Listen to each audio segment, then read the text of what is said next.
Assalamualaikum warahmatullahi wabarakatuh.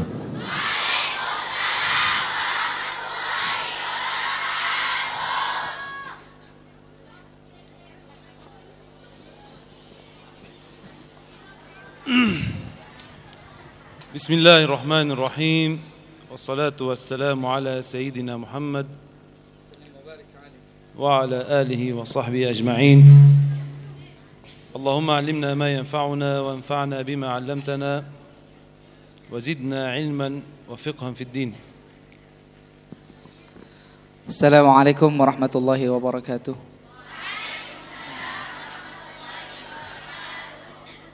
Selestarena sesudah pakai bahasa Indonesia katanya kemarin sudah saya menyampaikan syukur dan salawat kepada Nabi Muhammad sallallahu alaihi wasallam. Beliau memulai tausiahnya dengan mendoakan kita semua, mudah-mudahan kita mendapatkan ilmu yang bermanfaat, ilmu yang dapat mendekatkan kita kepada Allah Subhanahu wa taala. Sebelum beliau melanjutkan, saya perlu menyampaikan bahwa sedianya ini pengasuh yang mutarjim. Tapi karena dari kemarin kebetulan beberapa majelis bersama saya dan sering bercanda mungkin gitu ya. Jadi beliau minta saya yang menerjemahkan. Sebenarnya lebih kompeten Kiai Abdul Halim ini.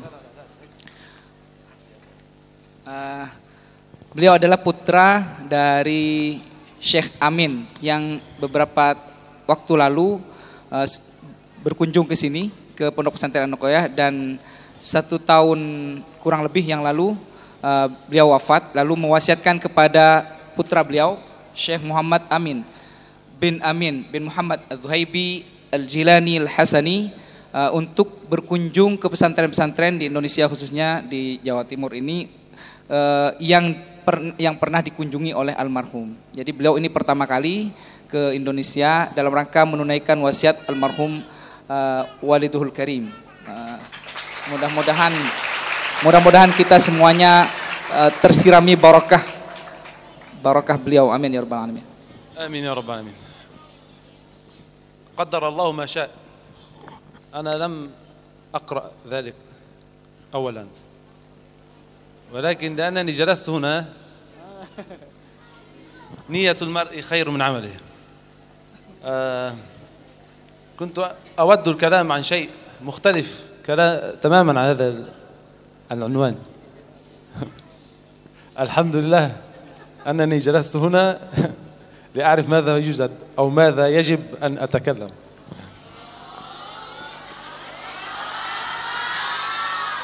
Alhamdulillah, ini beliau ini kuasa Allah. Beliau tadi kan alongku di sini. Beliau tidak maus ini, tidak baca ini. Beliau sudah menyiapkan materi yang akan beliau sampaikan dalam beberapa menit ke depan dan tidak berkaitan dengan tema ini. Lalu beliau pindah ke sana dan baru membaca. Berarti memang ditunjukkan oleh Allah ya bahwa memang majelis ini menginginkan tema ini sehingga beliau jadi tahu dengan pindah alongku di sana gitu. Tadinya tidak terpikirkan gitu.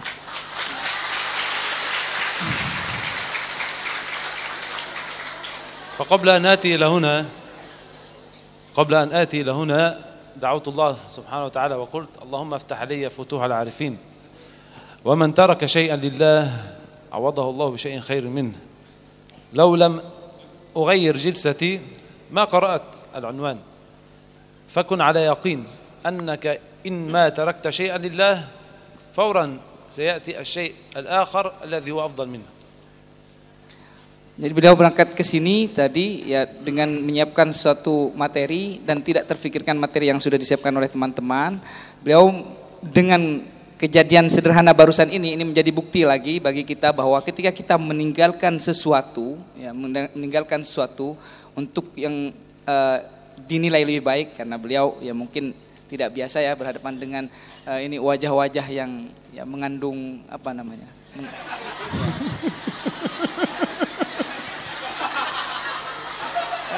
Jadi ketika kita meninggalkan sesuatu yang baik, maka Allah akan menakdirkan kebaikan yang lebih besar lagi. Jadi ini beliau mendapatkan jadi terbuka gitu bahwa ya tadinya enggak tahu bahwa diminta seperti ini kan gitu. Ya. Alhamdulillah Rabbil Alamin, wassalatu wassalamu ala sayyidina Muhammad wa ala alihi wa sahbihi ajma'in. Allahumma salli wa sallim. النبي صلى الله عليه وسلم قال بلغوا عني ولو بآية. فلطفا سكوت. النبي صلى الله عليه وسلم قال بلغوا عني ولو بآية. نعم نحن نتبع سنة النبي صلى الله عليه وسلم، نعم نحن نستمع لما يقوله، ولكن كيف يمكن أن نقوم بتبليغ هذه الآية؟ كيف يمكننا أن نقوم بهذه الوظيفة؟ Nabi bersabda, Nabi Muhammad sallallahu alaihi wasallam bersabda, sampaikanlah kepada umatnya ya, kepada para sahabat, kepada umatnya, sampaikanlah walaupun satu ayat sampaikanlah dari saya walaupun satu ayat. Kita semuanya alhamdulillah mendapat hidayah Islam iman, mengikuti sunnah Nabi, mengikuti sabda Nabi. Tapi bagaimana kita bisa memainkan peran dari perintah Nabi dalam sabda tersebut, menjadi penyambung Nabi, menyampaikan pesan risalah Nabi kepada umatnya, menjadi petugas tabligh risalah kenabian. فالآية التي تكلم النبي صلى الله عليه وسلم أي الكلام الذي أراد منا أن نبلغه للناس هو ليس كلام البشر، وليس كلام أبي، وليس كلام أمي، وليس كلام شقيقتي، إنما هو كلام الله سبحانه وتعالى الذي لا عوج فيه، الذي لا يمكن لأي أحد مهما علا شأنه ومهما ارتفع قدره أن يغير شيئا فيه على هواه، بل يجب أن يبلغه كما نزل عن النبي صلى الله عليه وسلم بحذافيره بضوابطه بقواعده بنصوصه كما نزل من سيدنا جبريل عليه السلام على قلب النبي صلى الله عليه وسلم. Allahumma shalli wa sallim ala nabi. Risalah yang dimaksud dalam sabda Nabi tadi, yang menjadi kewajiban kita dari amar beliau itu untuk kita sampaikan kepada sesama, itu bukanlah risalah sembarang risalah, bukanlah perkataan yang muncul dari hawa nafsu, akan tapi dia adalah kalamullah al-muqaddas, yaitu adalah firman Tuhan berupa Al-Quran yang maha sempurna, tidak ada cacat sedikit pun, tidak ada makhluk manapun yang mampu mendistorsi, melakukan pencemaran, melakukan pengurangan terhadap kemuliaan, terhadap kesempurnaan Al-Quran ini.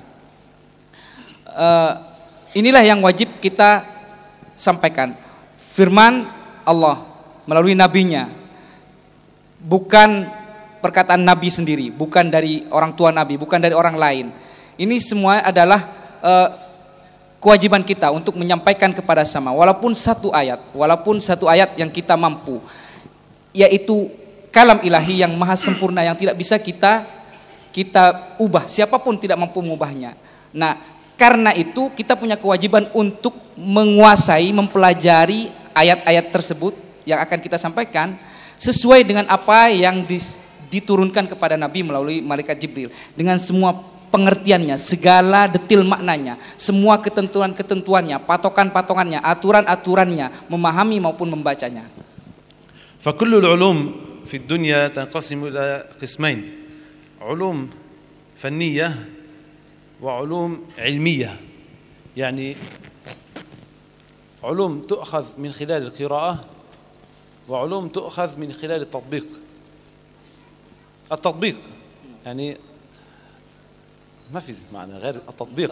نعم، فكل العلوم تنقسم، ربما هذا العلم يؤخذ بالقراءة وهذا العلم يؤخذ بالتطبيق بالفعل بالعمل، إلا القرآن الكريم فهو حاذ تلك العلمين، فيجب أن يحوي كلاهما العلم والتطبيق، فلا يصح ولا يجوز ولن تصل إلى مرحلة القراءة وإتمام القراءة بالعلم فقط، ولن تستطيع أن تأخذ تمام القراءة بالترتيل فقط بالتطبيق، بل يجب أن تحويهما، يجب أن تتعلم من لسان شيخ، ويجب أن تأخذ من الكتاب، فيجب أن تحفظ وتطبق.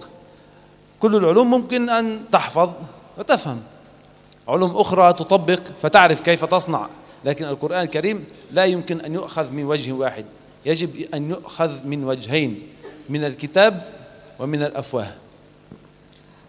Ilmu pengetahuan di dunia ini, dalam kehidupan manusia itu secara umum terbagi dua, yang bersifat teoritis, yang bersifat praktis atau aplikatif. Jadi kalau tidak berupa teori, ya biasanya ilmu itu aplikatif, praktis.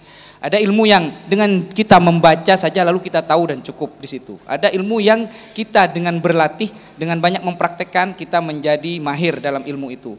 Nah, tapi Al-Quran ini berbeda. Al-Quran ini mencakup dua aspek ini. Al-Quran adalah ilmu yang mengandung teori sekaligus praktek. Jadi ilmu tentang Al-Quran, penguasaan Al-Quran tidak cukup tahu dan tidak cukup praktek. Dua-duanya harus terpenuhi. Dua-duanya harus terpenuhi.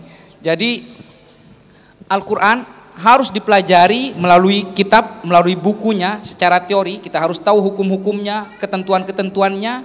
Tapi tidak cukup di situ, kita harus juga punya kemampuan untuk mengaplikasikannya, mempraktekkannya dengan cara mempraktekkan langsung dari contoh seorang guru, seorang syekh. فكما قلنا القرآن حتى تتقن قراءته يجب أن تكون في قراءتك للقرآن الكريم عندما تقرأ أي آية من القرآن الكريم ولو كلمة بسم الله الرحمن الرحيم فيجب أن تقرأها وأنت تقرأها تستنبط منها الأحكام. يعني إذا تقرأ حرف واحد يجب أن يكون عقلك قد حلل هذا الحرف في أي حكم هو، في أي صفة هو، حتى تتم القرآن الكريم.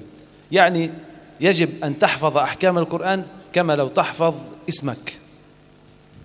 Ketika kita membaca Al-Quran, mempelajari Al-Quran untuk bisa mampu membacanya, kita harus menguasai aturan-aturan.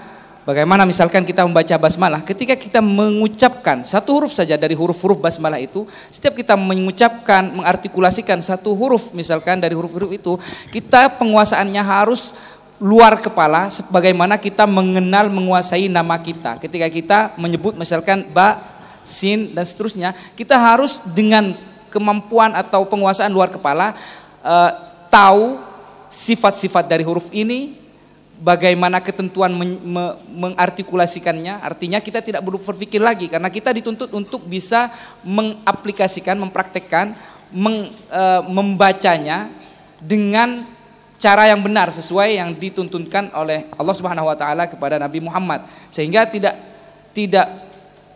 bisa kita tanpa menguasai bahwa huruf ini sifatnya seperti ini, harus dibaca dengan cara seperti ini. Kita tidak menguasai dengan luar kepala, maka kita tidak akan mampu membaca dengan benar, membaca ayat-ayat atau bunyi-bunyi Al-Quran dengan benar.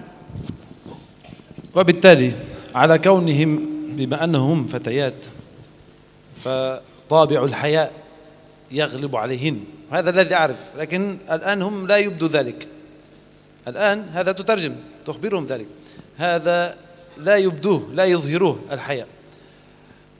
عموما نرجع إلى الكلام. الفتيات في طبيعتهن في خلقتهن أشد حياء من الرجال إلا في القرآن. إلا في القرآن يجب أن تكسر الحاجز، يجب أن تترك الأنوثة، يجب أن تترك الحياء، يجب أن تركز وتصب كل اهتمامها كل تركيزها حتى تلتقط من مدرسها من مدرستها. لا تقول أنا ربما ستضحك علي صديقتي أو سيتكلم علي فلان أو سيقلدني فلان. لا مشكل، يقلد، يضحك، يتكلم، يستهزئ. كلما زادوا كلما زادت مرتبتك وكلما زادت حسناتك وكلما ارتفعت عند الله سبحانه وتعالى. جريدة. أول شيء الحياء. Ya, khususnya di sini majelisnya adalah majelis para gadis ya, para gadis. Para gadis ini tabiahnya, karakter utamanya itu adalah malu mestinya. Sekalipun kata saya di sini sepertinya nggak terlalu kelihatan malu-malu gitu katanya.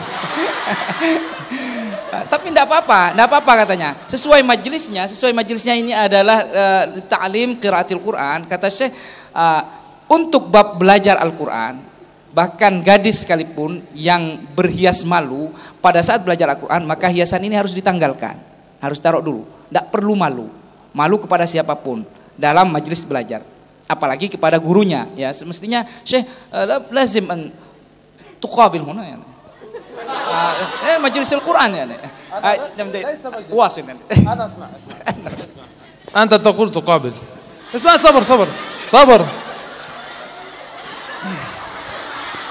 صبر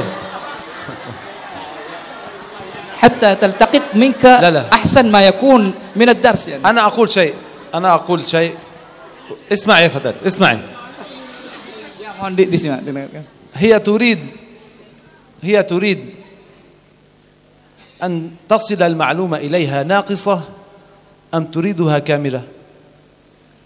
أجب اسألها اسألهم هل يريد المعلومة الهدف أو المحاضرة كاملة لوجه الله أم تريدها ناقصة؟ Ya, mau yang pelajarannya mau didapat lengkap atau kurang katanya. Turid kamil. أما إذا كان في الدرس والله أجعلهم كلهم يبكوا يعني أنا في الدرس عندما أدرس الطلاب كلهم يبكوا من شدة الألم، ربما من شدة التعب، ربما من شدة أن نفسهم قد تحطمت، تحاول إحداهن مرة وثانية وثالثة و10 مرات إلى تصل إلى مرحلة البكاء. أنا أستطيع أن أجعلهن كلهن يبكوا في المجلس شيء وفي حصة الدرس شيء. هذا مجلس. Ya katanya kalau mau habis-habisan itu ya jangan di majelis ini gitu ya. Nanti harus mengundang khusus berarti ya. Jadi kalau di pelajaran di taklim itu sampai kalian berdarah-darah gitu. Nah, itu enggak apa-apa gitu. Ya memang belajar. Kalau di sini enggak, ini forumnya hanya forum formal lah sebenarnya. Cuma menyampaikan 1-2 materi bukan lidars ya. Ini ya. وإذا أردتم الدليل أنا واصل الترجمة أولا. وإذا أردت الدليل يوجد أحد هنا ممكن أن تسأله عن هذا. أحد النساء موجودة هي تدرس معي القرآن ممكن تسألها تصل إلى مرحلة البكاء. لكن أنا لا أهتم، أنا أريد أن أوصل المعلومة إليها. لا أهتم هي فتاة هي جميلة غير جميلة، هذا لا يهم. يجب أن تصل المعلومة معلومة الله سبحانه وتعالى إليها. هذه أمانة. أكمل. Ya, jadi poinnya yang penting sampai ya, bukan soal bagaimana secara fisik kita dekat berhadapan, bukan itu. Ini poinnya dalam majelis ini, yaitu ya paham ya. Tadi sampai di mana ya?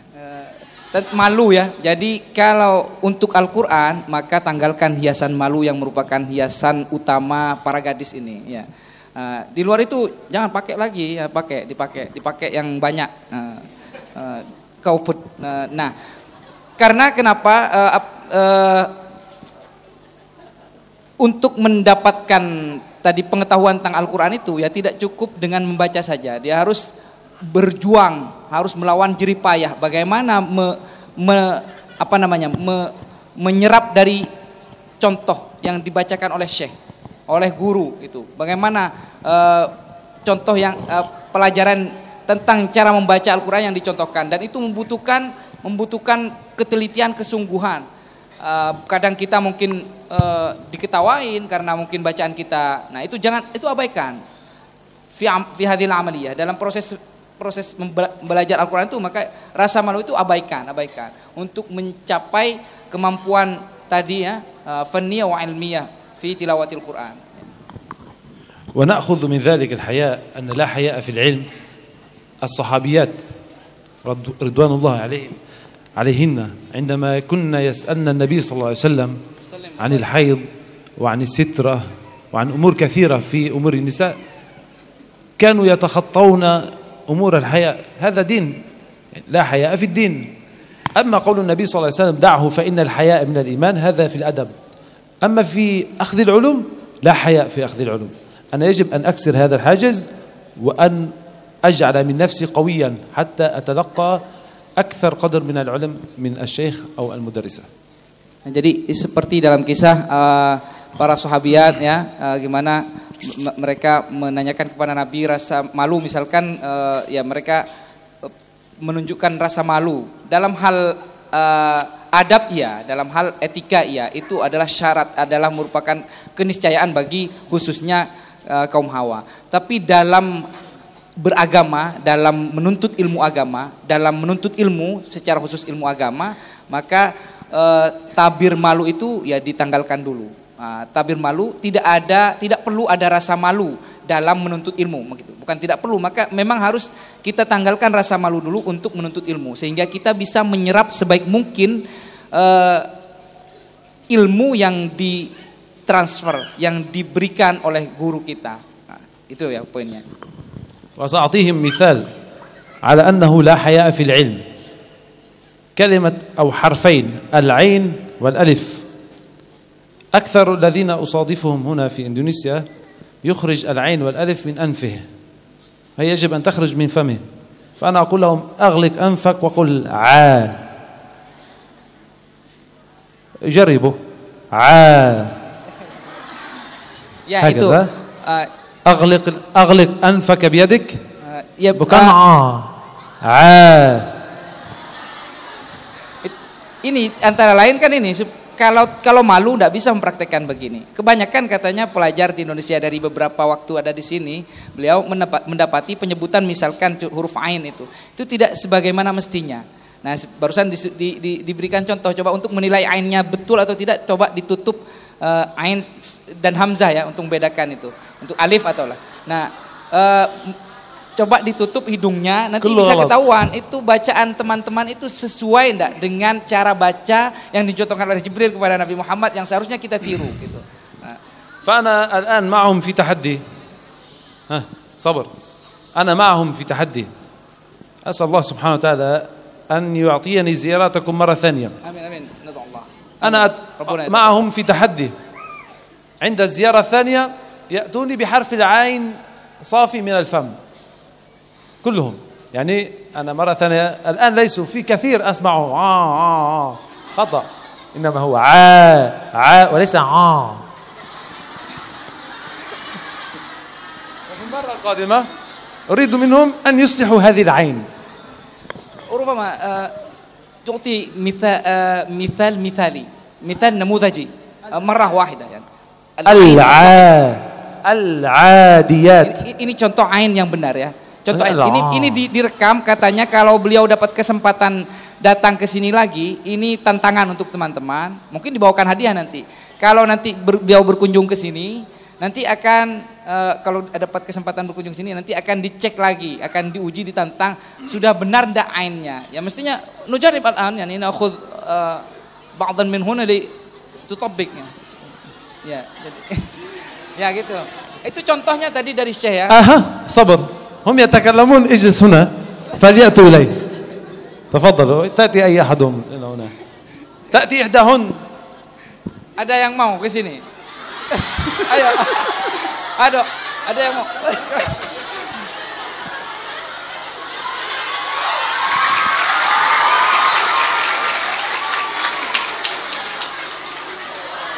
أين يوجد بالون؟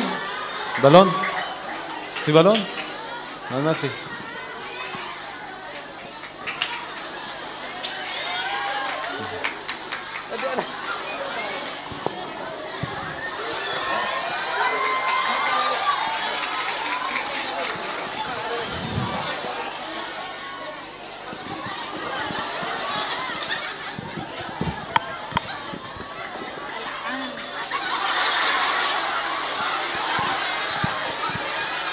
يعني أنا لا أريد أن أوجه كلمات قاسية، قل لهم لا أريد أن أوجه كلمات قاسية، يعني فعلوا شيء هذا غير لائق.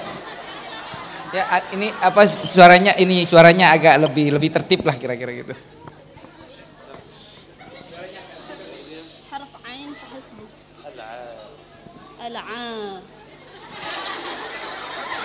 العا انظر انظر صابر يا أختي الله يرضى عليك.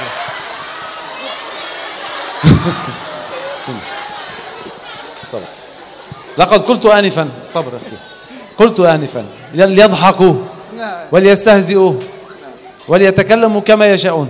والله أنا أشهد لها يوم القيامة أمام الله، أشهد لها أمام الله أنها قوت قلبها في قوة وتجرأت، أنها جلست هنا وجربت حرف العين وكلهن ضحكوا. والله سوف تأخذ من حسناتهم يوم القيامة، ستأخذ والله أحلف يمين، وإن لم تأخذ تعطيها مني أنا. سوف تأخذ من كل فتاة ضحكت عليها. لكن الضحك من الفرح يعني. لا ليس ضحك فرح هذا. أخبرهم. Syekh ini kurang suka karena terlalu ini ya gempita mungkin. Ini Syekh memberikan persaksian. Ini siapa namanya ini? Lulu'atul ya, Lulu ini Syekh Lulu'ah. Lulu'atul Kamaliyah. Ism jamil. Beliau memberikan persaksian bahwa nanti di hari kiamat dengan sudah memberanikan diri naik ke panggung di sini untuk menunjukkan dalam rangka belajar bagaimana dia mengucapkan ain, lalu ditertawakan oleh teman-temannya. Sekalipun saya bilang ini tertawa karena senang, enggak, bukan karena senang. Maka yang menertawakan semuanya nanti kebaikan-kebaikannya itu diberikan kepada lu kan. شكرا يعني الواحد أحدهم يحصل بالحسنات ثم يعطيها للغير. نحن قل لهم شكرا terima kasih. جربي كمان. أنا أقعد بتعلم هنا. أسكن هنا معك. أقعد. تفضلي. أهلا وسهلا الله يرضى عليك. ليس أسكن، أبقى. أسكن يعني في منزل. أكلها راح. العاء. Ini Syekh masih 33 tahun. Ya, usianya masih 33 tahun. عندي امرأة وعندي 4 أولاد.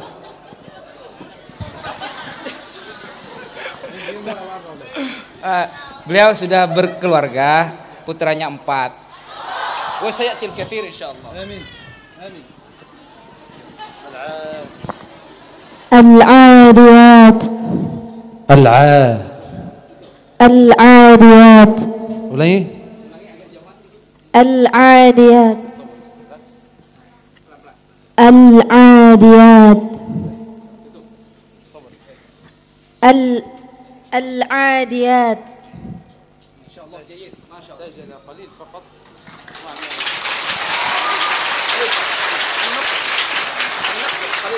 قليل يعني تخرج القليل منها في الأنف، لكن ما شاء الله بارك الله فيك جزاك الله خير. مكان العاد. فما كما قلنا القرآن الكريم يجب أن يؤخذ من أفواه المشايخ أو أفواه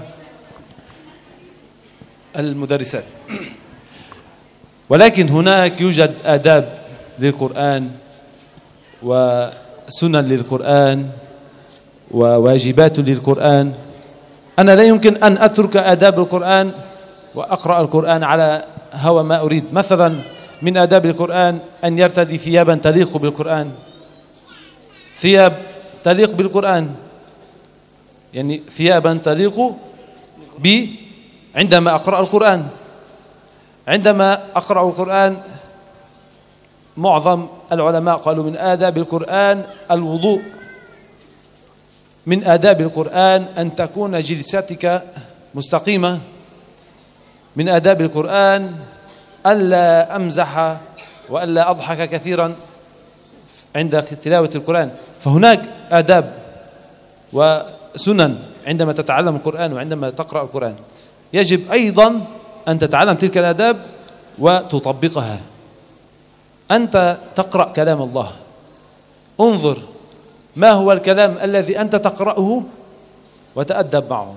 تتكلم كلام صديقك افعل ما يحلو لك، كلام والدك أنت احتراما له خيفة منه تتأدب معه، ولكن هذا كلام الله.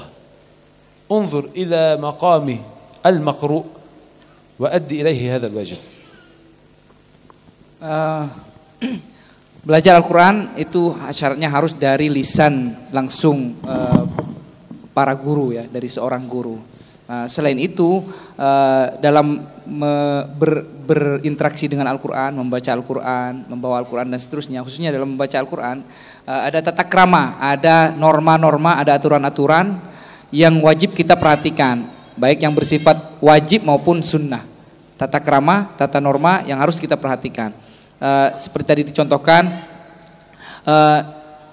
kita membaca Al-Quran wajib mempunyai wudu, dan mungkin jika tidak menyentuh termasuk sunnah, artinya itu merupakan tata krama.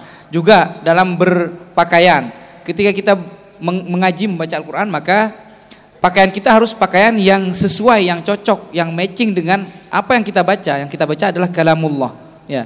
Jadi kita harus memperhatikan cara kita duduk, karena cara kita duduk juga harus duduk dengan sempurna, dengan tegak, dengan menunjukkan penghormatan kepada Al-Quran. Tidak boleh banyak bercanda, ketawa-ketawa saat membaca Al-Quran, mungkin sambil bercanda dengan temannya dan seterusnya. Karena kita berinteraksi dengan sesuatu, perlakuan kita sesuai dengan siapa dan dengan apa kita berinteraksi. Kita berbicara dengan teman, seperti apa kita berbicara dengan teman. Kita berbicara dengan orang tua, cara kita berbicara tentu berubah. Dan ini kita berbicara dengan kalamullah, berbicara dengan Allah, berinteraksi dengan Allah, kalam Al-Khaliq, ya. Jadi kita harus memberikan perhatian penuh dalam hal tata krama berinteraksi dengan Al-Quran. Allah subhanahu wa ta'ala an yaj'alani wa iyyakunna mimman yastami'una al-qawl fayattabi'una ahsana. Mudah-mudahan kita semuanya menjadi orang yang dapat dengan mudah menerima kebaikan, nasihat-nasihat, mau'izah hasanah, pesan-pesan keislaman. Amin ya rabbal alamin. Allahumma bismillahirrahmanirrahim wassalatu wassalamu ala sayyidina Muhammad wa ala alihi wa sahbihi ajma'in. اللهم يا أرحم الراحمين يا مجيب دعوى المضطرين إنا نسألك بكل اسم لك يا الله آمين يا الله يا رحمن يا رحيم آمين يا قدوس آمين يا كريم يا الله يا معطي يا الله يا وهاب يا الله آمين يا خافض يا الله يا رافع يا الله يا معز يا الله يا بديع السماوات والأرض آمين يا الله يا كريم يا الله يا كافي اكفنا يا الله اكفنا يا الله اكفنا بالله اكفنا بكتابك عمن سواك يا أرحم الراحمين. اللهم إني أسألك بحبيبك وصفيك محمد صلى الله عليه وسلم سيد الأولين والآخرين، وأسألك بالصحابة الكرام أبي بكر وعمر وعثمان وعلي، وأسألك بأهل بدر وأهل أحد، وأسألك بأهل بيعة رضوان يا الله، وأسألك بكل ولي لك صالحة، وخصوصا جدنا الباز عبد القادر الجيلاني قدس الله سره العظيم. اللهم آت نفوسنا تقواها وزكها أنت خير من زكاها، نعم المولى ونعم النصير. اللهم فقهنا في الدين وعلمنا التأويل وألهمنا حسن تدبير القرآن الكريم. اللهم أعطنا القرآن ترتيلا، اللهم أعطنا القرآن ترتيلا، اللهم أعطنا القرآن ترتيلا. اللهم ابعثنا مع المهرة الكرام البررة يا أرحم الراحمين. اللهم ابعثنا من المهرة الكرام البررة يا أرحم الراحمين. اللهم ابعثنا من المهرة الكرام البررة يا أرحم الراحمين. اللهم اجعل القرآن شفيعا لنا، اللهم اجعل القرآن شفيعا لنا، اللهم اجعله حجة لنا يا الله لا حجة علينا، اللهم اجعله حجة لنا لا حجة علينا يا أرحم الراحمين. اللهم آتنا كتابنا بيميننا ولا تؤتنا كتابنا بشمالنا يا أرحم الراحمين. اللهم ألهمنا حسن تدبير القرآن الكريم على الوجه الذي يرضيك منا يا الله. اللهم اجعلنا من الذين آتيتهم الكتاب، الذين آتيناهم الكتاب يتلونه حق تلاوته أولئك يؤمنون بهم، أولئك يؤمنون به. اللهم اجعلنا منهم يا الله، اللهم اجعلنا ممن آتيتهم الكتاب، اللهم اجعلنا ممن آتيتهم الكتاب، اللهم اجعلنا من ورثة الأنبياء، اللهم اجعلنا من ورثة سيدنا محمد صلى الله عليه وسلم، اللهم اجعلنا من ورثة سيدنا محمد صلى الله عليه وسلم. اللهم هيئ لنا ويسر لنا من يعلمنا قرآنك يا الله بالشكل الصحيح الذي يرضيك منا يا الله. اللهم هيئ لنا ويسر لنا من يعلمنا قراءة كتابك على الوجه الذي يرضيك منا يا أرحم الراحمين من غير نقص ولا خسران يا أرحم الراحمين. اللهم آتنا في كل آية نتعلمها حسنة وترفع عنا سيئة وترفعنا درجة عندك يا أرحم الراحمين وترقي بنا في جنات النعيم. اللهم شفعه فينا، اللهم اجعله نورا بين أيدينا ومن خلفنا وعن يميننا وعن شمائلنا يا الله. آمين. اللهم اجعله لنا نورا على صراط المستقيم يا أرحم الراحمين. اللهم اجعلنا ممن الذين يستظلون بظلك يوم لا ظل إلا ظلك. اللهم اجعلنا ممن يستظلون بظلك يوم لا ظل إلا ظلك يا أرحم الراحمين. اللهم أوردنا على حوض النبي صلى الله عليه وسلم واسقنا بيده الشريفة شربة لا نظمأ بعدها حتى ندخل الجنة برحمتك يا أرحم الراحمين. آمين. ما اسم هذه الفتاة التي أتت آنفا؟ آمين. ما اسم الفتاة التي أتت آنفا؟ Lu'lu al-Karamatiyah. Yang tsaniyah, yang kedua siapa nih? Siapa? لطيفة. Latif.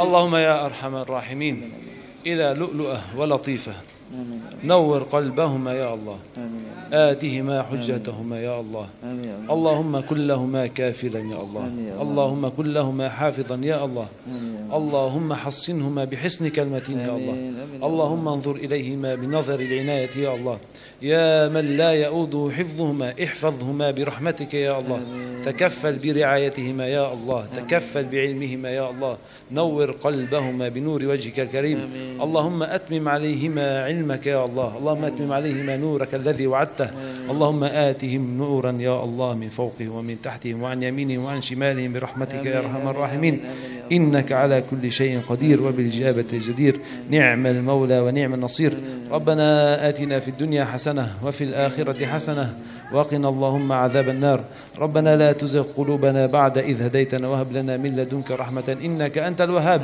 اللهم بارك لأهل هذه المنطقة واجعل العلم يشع نورا يا الله يصل إلى سمائك يا أرحم الراحمين واجعل أفئدة تهوي إليهم من كل مكان يا أرحم الراحمين وارزقهم من الطيبات رزقا حلالا طيبا مباركا فيه يعينهم على تبليغ رسالتك يا الله يعينهم على تبليغ رسالتك يا الله يعينهم على تبليغ رسالتك يا الله نحن وإياهم وجميع الحاضرين يا أرحم الراحمين تغمدنا برحمتك تغمدنا برحمتك تغمدنا برحمتك انظر إلينا بعين الرعاية يا أرحم الراحمين يا الله يا الله يا الله يا الله مدد يا الله مدد يا الله مدد يا رسول الله بقدرة الله مدد يا باز بقدرة الله وإلى روح النبي صلى الله عليه وسلم وإلى نبي الله يوشع عليه السلام وإلى روح جدنا الباز عبد القادر الجيلاني قدس الله سره وإلى روح سيد الشيخ أمير رحمة الله عليه وإلى روح والد الحاضرين ووالدينا ووالد والدينا ومشايخنا ومعلمنا ومن له حق علينا ولكافة المؤمنين أهل التوحيد لهم منا ثواب سورة الفاتحة أعوذ بالله من الشيطان الرجيم بسم الله الرحمن الرحيم الحمد لله رب العالمين الرحمن الرحيم مالك يوم الدين إياك نعبد وإياك نستعين اهدنا الصراط المستقيم صراط الذين أنعمت عليهم غير المغضوب عليهم ولا الضالين آمين سبحان ربك رب العزة عما يصفون وسلام على المرسلين والحمد لله رب العالمين أريد منك شيء آخر أن تثني على هؤلاء ما شاء الله ما سمعت أجمل من أدائهن جزاهم الله كل خير طلع البدر علينا السلام عليكم ورحمة الله Assalamualaikum warahmatullahi